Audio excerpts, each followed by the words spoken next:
এখন আমরা past indefinite টেন্সের অ্যাক্টিভ ও প্যাসিভ ভয়েসের উপর ভিত্তি করে বেশ কয়েকটি বাক্য ট্রান্সলেট করব। প্রথমে বলো দেখি, আমি ডেকেছিলাম। I called. আমাকে ডাকা হয়েছিল। I was called. গুড। আমি একটা চিঠি লিখেছিলাম। I wrote a letter. একটা চিঠি লেখা হয়েছিল। A letter was written. Good. তারা আমাকে সাহায্য করেছিল। They helped me. আমাকে সাহায্য করা হয়েছিল। I was helped. আমরা এই ক্লাসরুমটি সাজিয়েছিলাম। We decorated the classroom. এই ক্লাসরুমটি সাজানো হয়েছিল। The classroom was decorated. চমৎকার।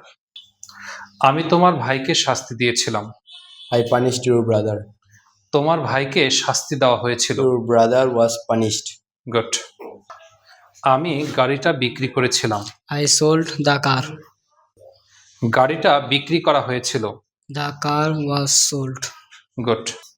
আমি এক কাপ চা বানিয়েছিলাম। I made a cup of tea. Good. তোমার জন্য এক কাপ চা বানানো হয়েছিল। A cup of tea was made for you. Excellent.